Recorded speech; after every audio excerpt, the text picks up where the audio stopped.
So good morning, everyone, and welcome back to our weekly webcast. It's been a while. Pesach came and went.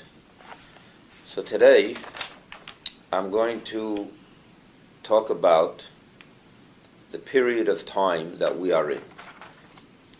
We are today, or tomorrow rather, beginning the month of Iyar, the Hebrew month of Iyar, which is between Passover, Pesach, and the holiday of Shavuot.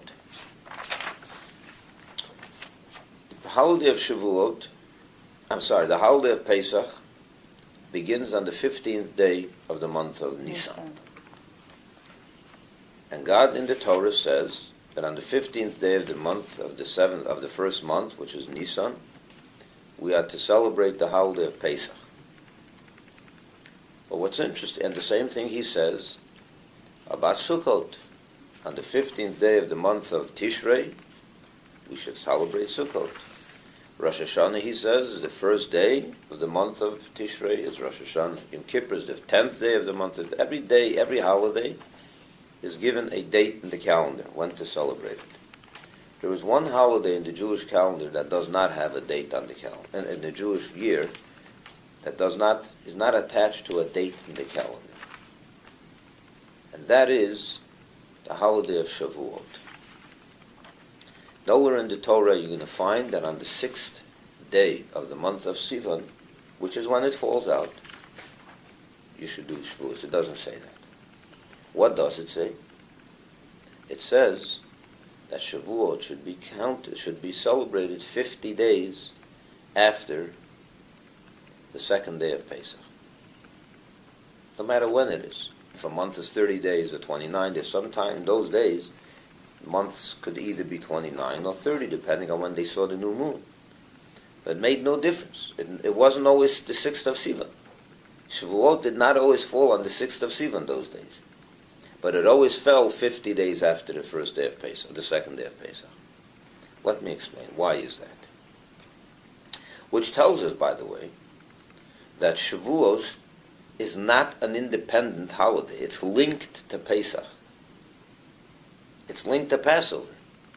If you tell me that you do Pesach and then you start counting from the day after the first day of Pesach, you count 49 days of the Omer, and on the 50th day you're to make Shavuos. That means that it's linked to Pesach, which is the truth.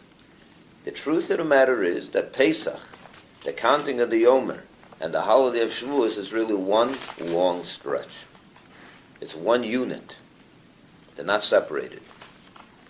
And that's what I want to speak about today. So let's start with first things first. A number of things that I want to tell you that will then put together and package them together. On the first day of Pesach, the 15th day of Nisan, the Jews fled Egypt. The Torah tells us that on that day, the Jewish people fled Egypt. Question: why did they have to flee Egypt? They weren't under any pressure to leave, meaning it's not as if, when a person is in jail, he wants to get out, he escapes. He runs in the middle of the night, right? So that no one stops him. That's when you flee a place. When someone is, you're afraid of getting caught in the act, you run, you do it quick, you escape in the middle of the night. The Jewish people didn't have to escape nowhere. The Egyptians were already crushed. They had 10 plagues that broke them completely. They were begging the Jews to leave. They had no need to run or to do it in the middle of the night or to escape or to run or flee. Why do they have to do that? You're talking about 2 million men, women, and children. Why do they have to flee? Take your time. Organize yourself. Go at a slow pace. Go out like a man. Go out, with an outstretched arm. No, they ran. They fled. Why did they have to flee? The next day, God tells the Jewish people that you are to bring a special, the second day of Pesach, that is, to bring a special offering in the temple. It was an offering made of barley. a certain measurement called the Omer, an Omer of barley. Exactly what an Omer is, it's not small, it's not such a small measurement. And that to bring that barley offering on the temple, on the altar, and from then they should count 49 days. 49 days. Once they finish counting 49 days, they have to celebrate on the 50th day the holiday of Shavuot, when God would give them the Torah. So here's a number of questions. Number one, why was the offering of the Omer brought from barley? All other offerings in the temple, communal offerings of meal, of flour, were brought from wheat. This is the only exception where it was brought from barley. And guess what? Barley is known as animal food, animal fodder. Barley was fed to animals. So why would God say to the Jewish people, wheat is made into bread, which is what human beings eat. Barley was given to animals. So I guess it's a downgraded, it's not so, it doesn't have the importance as wheat does. It's not as good or where. So why were they told to bring barley? Now, another few facts. God tells the Jewish people like this: on Passover, for 7 days, you're not allowed to eat chametz at all. No chametz should come into your possession. Now you're not allowed to have even a speck of chametz. Chametz means leavened. You're not allowed to have any chametz whatsoever for 7 full days. In the diaspora, outside of Israel, we add a day, which makes it 8 days. Absolutely no chametz. But here's an interesting catch, an interesting detail that some of you may not know. For the first 7 days of Pesach, not only, and this is a very widespread custom, not only do we not eat chametz, but we have a minhag, a custom, that even our matzah, the matzah that we eat, we make sure we go to unbelievable lengths. We try very, very hard. We're very particular about this. That the matzah that we eat should not come in contact with any liquid whatsoever, especially water. Yeah. We don't dip the matzah in anything. Not even drinking water when you can drink water, but we don't dip the matzah. We make sure the matzah, before it gets into your mouth, it's dry completely. It should never get in contact with any water. I see a lot of Why is that? And we call that, the custom is called not eating gebrocht. It's a Yiddish word, gebrocht. What is gebrocht? When you take the matzah and you wet it. For example, matzah balls. We don't eat matzah balls on the first 7 days of Pesach, because that's matzah meal coming in contact with water. You're cooking it on water. We don't eat matzah balls. We don't even make matzah brai. We don't do any of this for the first 7 days of Pesach, because you're wetting the matzah. Oh, I know any of Did you know that? No. You didn't know that? We do all You learned something new already. Well, I make matzah bar Matzah today. ball, yeah. Well, I know, but some people have a custom. That's how we brought up. Even the Nothing regular wrong. matzah. If the custom is to do it, then go right ahead and do it. But there's many people that have the custom. I want to explain this today as part of this whole teaching, as part of this whole lesson. Why are we so careful not to wet the chametz? To wet the matzah. And the reason is like this. You'd be surprised as to the reason. When you make matzah, how it works is you take water and you take flour and you mix it together and you make a dough. But the mixing goes so fast because you have to make the matzah quick. It has to be out of the oven within 18 minutes. So you got to work quick. So the guy that mixes the dough tries his hardest to make sure that all the flour is mixed good with the water, so it makes a good dough. But it's quite possible in the process of being so hasty that maybe a part of the flour didn't get mixed with the water and it remained floured. Now the people are rolling out the matzah, right? And you got a little piece of flour and they're not mixed with water yet. You follow with me? That goes into the oven, it gets baked. In that matzah, there's a tiny bit of flour that's not yet mixed with water, so it's pure flour. Now you dip it into water on your table. 18 minutes later, you got a problem. You got chametz. You understand what the problem is? It's far-fetched. It's a far-fetched thing because it's very unlikely that that should happen. That if there's such a piece of, a little speck of flour in your matzah or not, that's not mixed with water, and that got into the water and it's far-fetched. But it's a possibility out there. So we are so careful we don't put matzah on the table. It's very careful. So the first 7 days we don't eat chametz at all, and we don't even wet our matzah because we're so careful we're so afraid of chametz.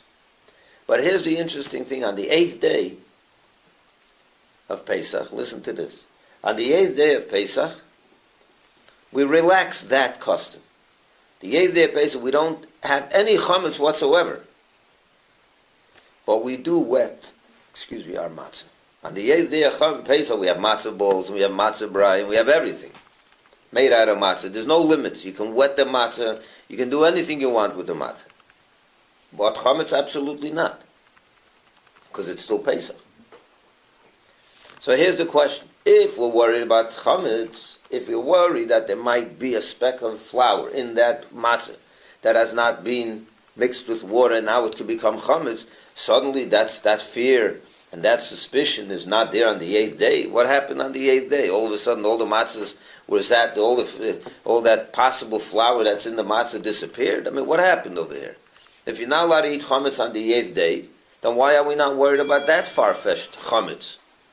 And if we're not worried about it on the 8th day because we don't think it's going to happen, why do we think it's going to happen on the first 7 days? This is strange. It sounds like a contradiction. So that we want to explain as well. And then after Pesach, once the 8 days are over, between Pesach and Shavuos, how many days are there between Pesach and Shavuos? 42 days. Because there's 49 days from the second day of Pesach till Shavuos. So you have 42 days left after. Those 42 days, are you allowed to eat chametz? Yeah. Leavened bread? Absolutely. Yesterday you ate challah, right? Sure. Yeah, you ate chametz in shul. Do you have to eat chametz? No. You don't have to. If you want to keep eating matzah till Shavuos, you're welcome. No problem. You can eat instead of challah on Shabbos, you can eat matzahs, just like you did on Pesach. You don't have to eat chametz. So on Pesach, you're not allowed. The first day, 7 days of Pesach, you're not allowed to eat any chametz. You don't even do gebracht. The last day of Pesach, no chametz, but yes gebracht. After Pesach till Shavuos, not only are you allowed to eat gebracht, you can have chametz if you want, but you don't have to. Come Shavuos, believe this or not, is the only day in the temple, the only day of the year, that in the temple there was a mitzvah. You had to have chametz. You didn't have the option to say, well, I like matzah better. In the temple, you had an obligation. It's in the Torah, it's one of the 613 commandments, that the Kohen had to bring an offering of 2 breads, 2 challahs, which was made into chametz.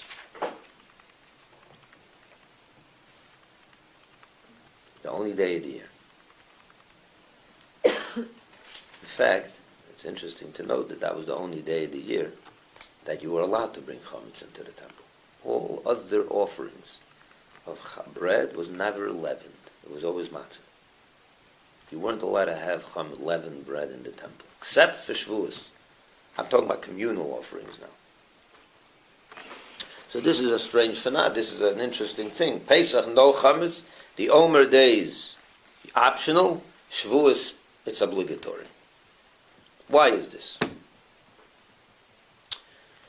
So let's go back to Pesach, the first day of Pesach. I asked you the question, why did they have to run out of Egypt, right? Why did they have to flee? So the Kabbalah tells us the following. There are 50 gates of impurity. 50 gates, potentials, or levels of impurity, corresponding to 50 gates of holiness. There are 50 levels of holiness and 50 levels of unholiness, of bad. We're told that in Egypt, the Jewish people became so spiritually corrupt, and they stooped to such a low level of their disconnection from God, that they ended up not in the first or second level of impurity. They were at this 49th level of impurity. Wow. And we're told that means their souls were so, they were hanging on a thread, we're told. Had they fallen into the 50th gate of impurity, they would never be able to get out of that. They're doomed. That's it. Once you fall into 50th gate of impurity, you can never get out. We're told that the Jews got so caught up with Egyptian culture and Egyptian impurities that it corrupted their soul to the 49th level. And that's why it says that God could not leave them in Egypt even another second. The truth is, if you calculate, and we say it in the Haggadah, if you calculate, God told the Jews that they're going to be in Egypt for 400 years. He told Abraham that your descendants will be in Egypt for 400 years. How many years were they there at the end? Only 210. What happened? 190, it's good behavior. You got 190 years off. Were they parole board? What happened over there? The answer is that there was no, God saw the situation. He said, I leave them there another day, they're finished. I will never get them out. They'll be there 4,000 years. So he had no choice but to scoop them out of there. If he ever wanted the Jewish people, he had to get them out that last second. And that's why it says, he didn't withhold the redemption from Egypt, even at the blink of an eye. Because we deserved it. On the contrary, there was simply no choice. Had we stayed there another second, we'd be doomed. And that's why the Jewish people had to flee from there. They had to run, because staying there one more second would have corrupted them even more. God said, get going, run out of there. So it's not that the Egyptians forced them to run out. Their situation forced them to run out. So what does God tell them? Now, so I did the first step. I pulled you out of Egypt. But I can't have a relationship with you if I'm going to do the work for you. This has got to come from you as well. You have to elevate yourself. You got to fix, get your act together. Fix up your situation. So what does God tell them? First of all, he says, you stay away from chametz now for a good week. What is chametz? Sin. Chametz is sin, is a metaphor for everything bad. What is the difference between chametz and matzah? Chametz is the dough of chametz rises, which represents the ego, which is puffed up. And what is an ego? Egotistical person is someone that he's self-important. He's always above everyone else. He's puffed up. He's chametz. He's leavened bread. He's a leavened human being. He's a leavened human being. That dough rose a little bit too much. That's what causes all sin. Think about it. Why do you lie? Why do you cheat? Why you're not honest? Why? Because of your ego. I want more money because I'm important. So I'm going to go steal. I can't get it nicely. I'll get it by stealing. So all sin, think about it, comes from the ego because of self-importance. You're putting yourself above everyone else, even above God. So that's what happened in Egypt. That's what got them into this mess to begin with. They lost their, spiritual equilibrium. They didn't, their egotistical self, their chametz was so ridiculous that, So God tells them, you got to stay away from chametz. Not even a speck. Not even the smallest speck. Which, by the way, this is an interesting detail in the laws of chametz, by the way. Every other sin, for example, God says not to eat pork. Any day of the year, you're not allowed to eat pork, right? How about a tiny speck? Also not, right? But from the biblical standpoint, you're not liable for the sin. You don't get punished unless you eat an ounce. the 60th rule or something like that, or this is like the Bishul rule. Like there's also Right, the 60th also. rule? How about if a piece of pork falls into a big pot of chicken, kosher chicken, and you can't see it, it's got lost in there. Does the whole pot now have to be thrown out? No, because you're saying The If shishit. it's if the ratio of 1 to 60, it saves the whole pot. that's in the Bible. In the That's the Tanakh? law, yeah, that's the law that was given to Moses. That's also because It doesn't say that in the Bible Oh, itself, that- but that was passed down from Verbal. Moshe. Moshe heard it verbally from Hashem. Was it also The 1 to 60, huh? Was that rule because a lot of I don't know about that. I don't know if non-Jews- that could be that's. In other words, what God told him was that if it has a taste of so it's measured that way. Whatever, that's the measurement. It could And be you the could 60 taste results. it. The 60. The ratio 1 to 60 saves it. Yeah. When it comes to chametz, The 0. a tiny speck of chametz that falls into a huge pot, it could be 1 to 1,000. The whole pot is Contaminated. contaminated. You're not allowed to eat it on Pesach. Because when it comes to chametz, that's what got us into trouble to begin with. Any kind of speck of chametz, the ego has to be completely crushed. Not even a tiny bit. There's no room for any flexibility when it comes to chametz on Pesach, because of what it's the spiritual representation of it. Now, God tells us on the second day of Pesach, once you got out of Egypt, He says right away, it's time for you to start counting 49 days. What is these 49 days business? Why is He telling us to count 49 days? The Omer. The Omer, what is the whole idea of the Omer? Because of the spiritual level? You take a look in the Siddur, and I encourage you to do so, on page 136. Take a look in the Siddur on page 136. You count the Omer. Every day we say, today is the first day. The first day we say, today is the first day of the Omer. The second day we say, today is 2 days of the Omer. And the 30th day, today is 30 days, which is 4 weeks and 2 days of the Omer. But it's interesting, under the count, under the number, can I read something to you? I want to read this paragraph to you. After we do the count, we say a few more prayers. One of them, I'm going to read this to you. Master of the universe, you have commanded us through Moses, your servant, to count Sfirat Omer, the counting of the Omer, in order to purify us from our evil and uncleanness. That's why we're doing this. As you have written in your Torah, you shall count for yourself from the day following the day of rest, meaning the first day of Pesach, from the day on which you bring the Omer as a wave offering, you shall count 7 full weeks. Until the day following the 7th week shall you count 50 days. It's really 49 days. The 50th is already Shavuos. So that the souls of your people Israel may be cleansed from their defilement. Therefore, may it be your will, Lord our God and God of our fathers, that in the merit of the Sfirat Omer, the counting of the Omer, which I counted today, the blemish, listen to these words now, the blemish that I have caused in the Sphira means the attribute, and over here we're told in this parentheses to enumerate, to spell out the specific Sphira of that day. What are these Sphirot? So here he has them. If you take a look on the everyday, it says over here, today is 1 day of the Omer. Which day is that? Chesed Shebechesed. The second day is Gvura of Chesed. The third day is Tiferes of Chesed. Let me explain what these things are. The human soul, the godly soul, is made up of 7 main attributes, emotional attributes.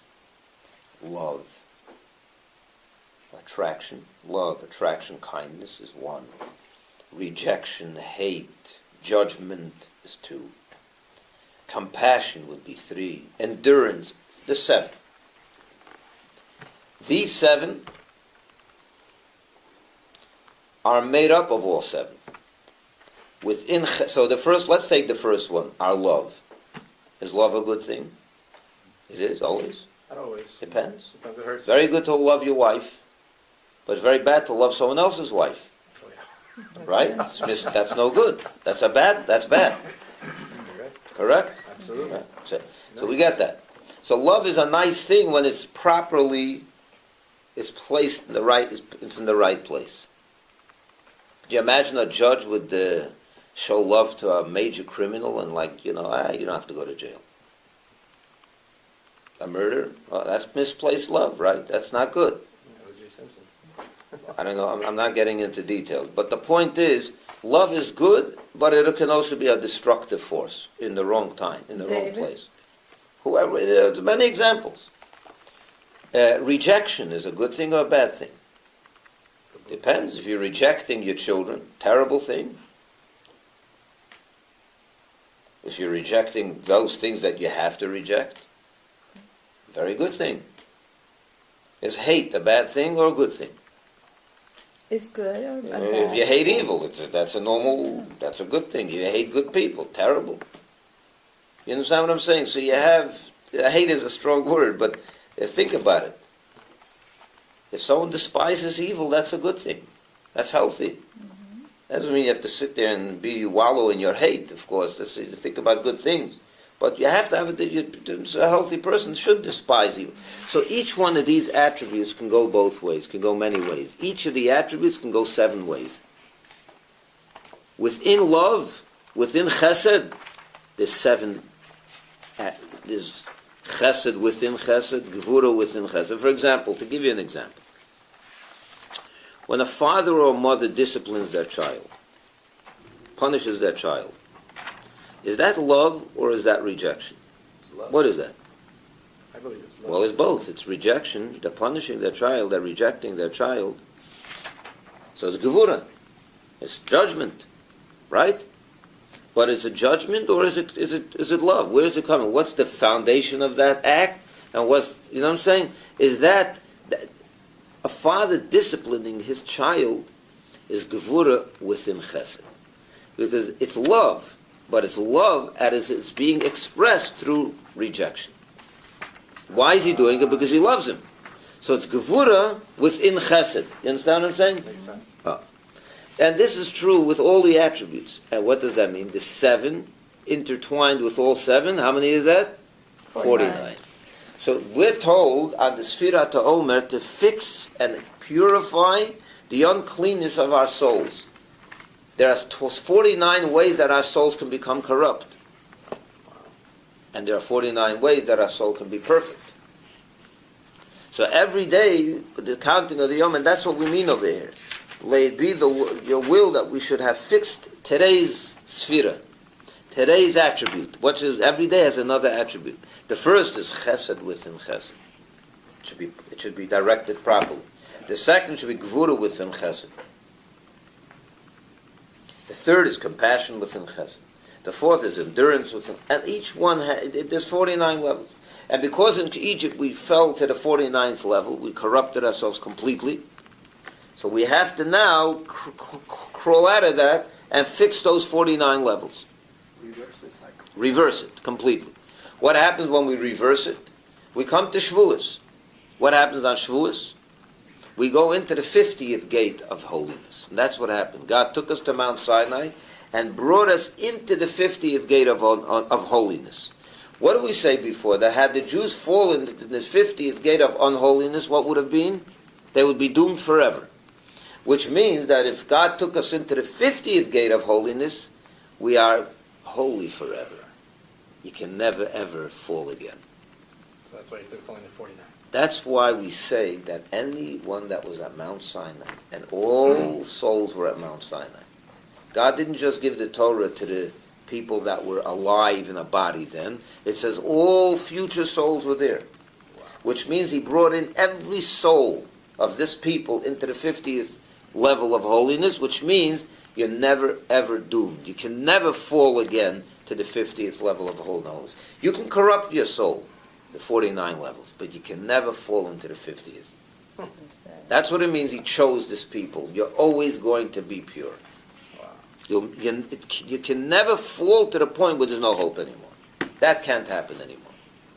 But it means, 49 levels we could fall, which is very bad. So we have to always keep a check on ourselves. That's why we're told don't eat chametz for those days. But here comes an interesting thing. What I say before. So there you have it. So you have like this. You're not allowed to eat chametz on Pesach because chametz is terrible. Then God tells us count the Omer, fix the 49 levels. Prepare yourself. So then you can receive the Torah. Now let's go and see how it works out with the chametz. You're allowed to eat chametz, you don't have to, then you have to. On the 8th day of Pesach, you're not allowed to eat chametz, but you're allowed to wet your matzah because we're not worried about that anymore. Right? What's going on over here? So let's start this. When do we start counting the Omer? The second day. When is the 7th day of the Omer? When will we have counted a full 7 cycle? The 8th night of Pesach. When you come home from the evening service on the 8th night of Pesach, you have already counted 1 full week. Which means that you have already fixed, potentially, the 1 cycle of 7. That means every part of your soul, you have chesed. In the first 7, you have chesed, gevura, tiferet, all 7, right? As they are derivatives of the first one of chesed, right? You remember what I said? You with me, yeah? So you have already fixed that first cycle of 7. That means there's an aspect of your soul, every aspect of your soul, there's a certain aspect of your soul has been touched. All levels of your soul have been touched, but not when you break it down to 49, but we have already touched all 7 attributes as they are part of chesed. Correct? So God tells us like this: you've already fixed all 7. You've already fixed your first cycle.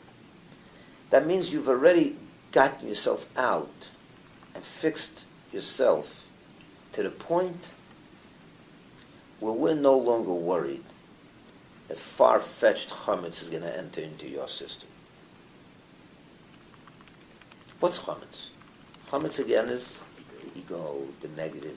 And the first 7 days of Pesach, we're extremely careful. We're so vulnerable that any contact with chametz, you have to run away from it, flee from it. But when it comes to the 8th day, and you've already corrected chesed, gvura with chesed, tiferes of chesed, netzach, all 7. That means there's a certain aspect of each one of these 7 attributes that you fixed. You've elevated yourself. You've rose to the level where pure chametz you have to stay away from still. But we're no longer worried. You're at a spiritual heightened level that chametz that is so far-fetched, like a piece of flour that may have not been mixed, that suspicion is no longer relevant anymore. Because you have reached a level to that level of vulnerability. You're no longer so vulnerable. You've fixed every aspect of your soul, a certain aspect of all your 7 attributes you fixed. So we're no longer worried that you're going to have chametz creep in through the back door. That we're not worried about anymore. Direct chametz is still, stay away. But that chametz, the ego will crawl in through the back door and get you, that we're not worried about. Head on chametz, stay away. But that kind of chametz we're no longer worried, which tells us an interesting thing, by the way. It shows that the spiritual levels directly affect the physical. You see, because we elevated ourselves 7 levels, it means that in our physical matzah, that's not going to happen anymore. They're linked together. They work parallel. Our spiritual lives and our physical possessions and our physical life. What's the physical life? The matzah, this pure matzah. A day ago, it could have happened. Today, it can't. Because a day ago, you were vulnerable. Today, you're not so vulnerable anymore. So the matzah falls. It can't happen anymore. Physically, it wouldn't happen.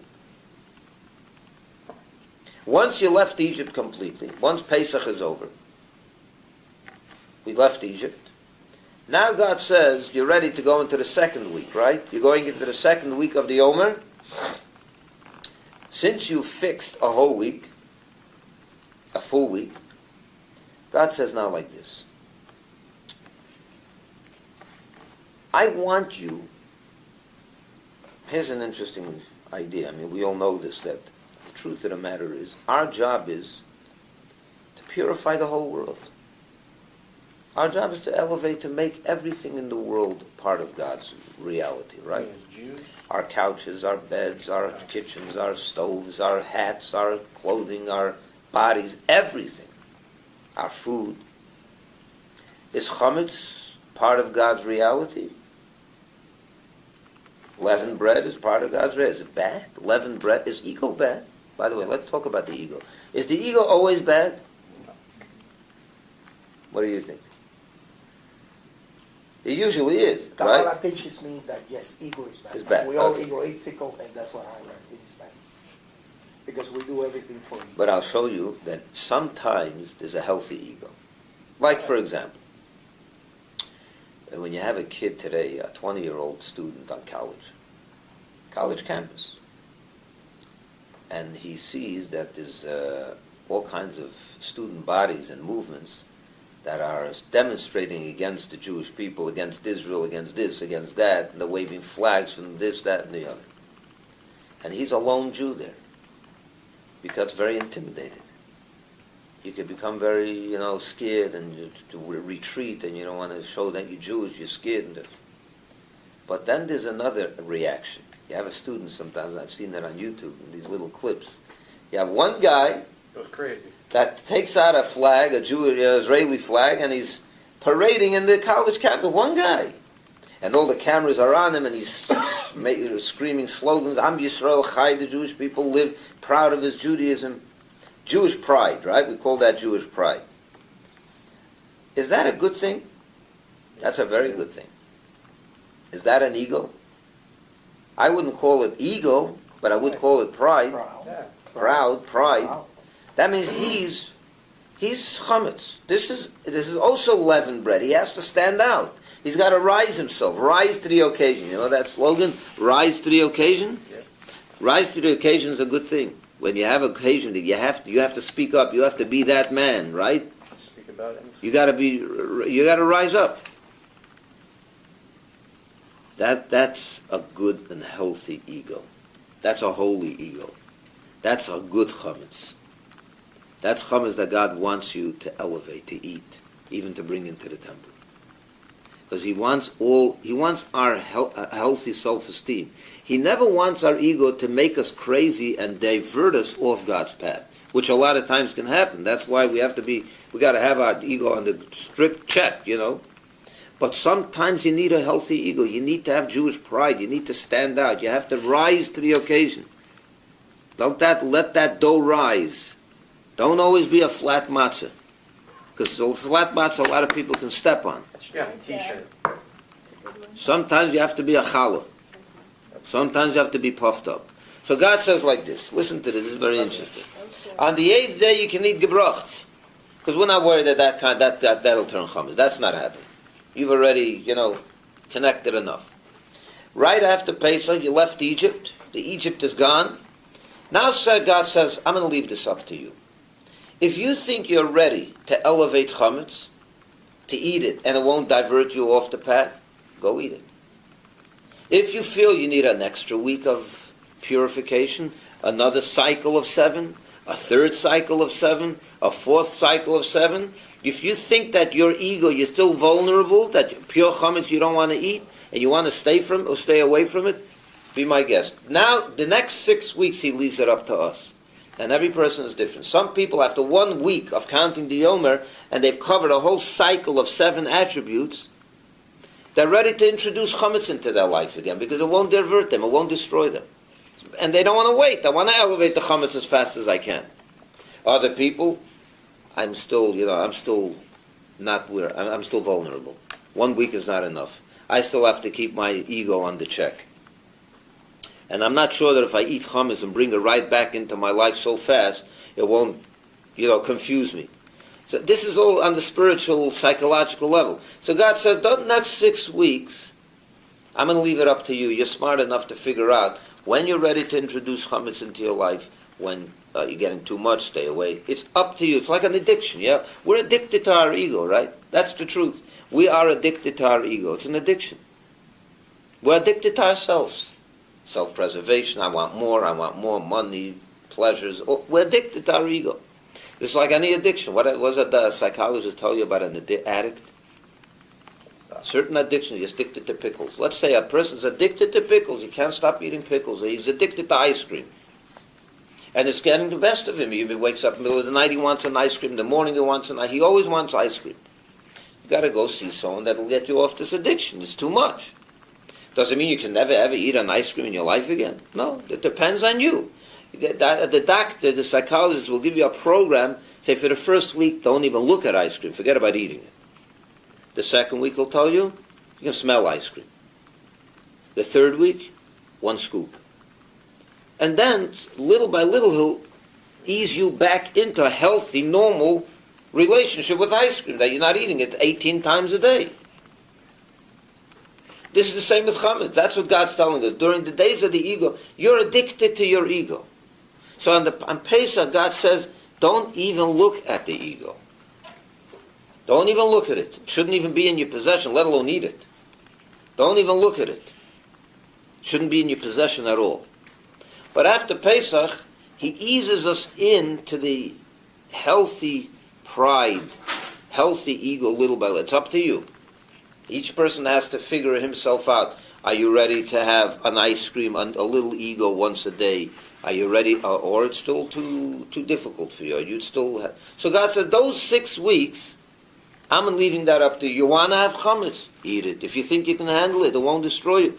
Have an ego. If you don't, and then we might get elevated. If it's too much for you, you think you're vulnerable still, stay away from it. It's up to you. But when it comes Shavuos, God says, now it's obligatory.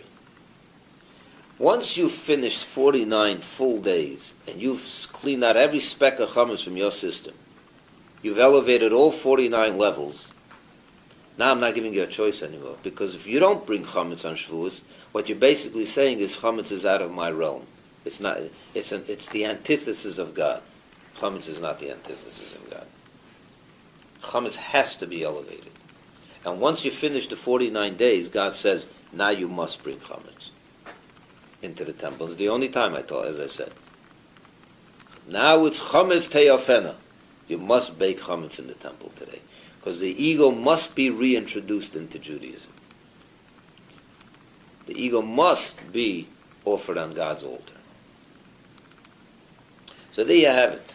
So Pesach starts on the 15th of Nisan. When does Pesach really end? On Shavuos. That's why Shavuos doesn't have a date.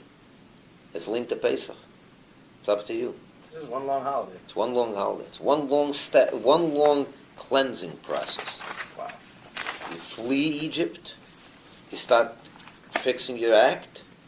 7 days, no chametz, no gebroch. It's the 8th day, okay, let's ease you in one step closer. The matzah can't become chametz anymore. We're not worried about that. Go wet your matzah as much as you want. Because at that point, you've already counted 7 days. So, you've already touched a certain aspect of all your attributes. Yeah, the chametz ain't getting in through the back door. That's not happening. It's not coming in through your matzah. So you're going to wet your matzah, it's not going to happen. We're not worried about that. First 7 days, we're absolutely worried about that. But the 8th day, we're not. Then comes the process of easing yourself back into chametz. Up to you. You want to have chametz, you're good. You want to stick with matzah, that's up to you. You have to know your spirit. That's another lesson over here. A person needs to know himself. You need to know where you are in your relationship with God. That's what the 6 weeks of the Omer is. From right after Pesach to Shavuos. God's saying, this is for you to analyze, not for me. Where are you in your relationship? How addicted are you still to your ego? How dangerous is chametz for you? Some people, right after Pesach, they're ready for chametz. So, day after Pesach, they're baking up a pizza, no problem. And they're right, the minute Pesach is over, you know it, right? Yeah. You opened you didn't open yet. Not yet, Not yet, but next year you'll know that. As Pesach ends, there's going to be a rush to get that pizza. But we all know that not everyone is ready for that. So God says, I'm leaving that up to you. But Shavuos, you have to put challah in that oven, in the temple. Is that where he kind of first introduced choice to us? Like he gave us really, for the first time, you choose what you want? Yeah, at Sinai, yes. At Sinai. Yeah. So that's what it is. That's the process. That's what the Omer is. That's why we bring barley. Why do we bring barley? Remember I asked you before, why is it barley and not wheat like every other time? Because barley is animal food, right? What are we trying to fix during those 49 days? The animal instinct. The animal instinct. We're trying to elevate the animal, so we give it fodder. We give it holy animal fodder. We make the animal fodder into an offering, because we're trying to fix the animal within. We're not looking to fix the godly soul. The godly soul is never a problem. It's the animalistic soul that's the problem. The animalistic drive that's the problem. So we say, in this one time, you're going to bring animal barley instead of wheat. To drive home the point that this is about the 49 levels of the animalistic drives that drive us into the pit. So this one is a barley offering, not a wheat offering. And with that, I leave you for the week, and now go count the Omer.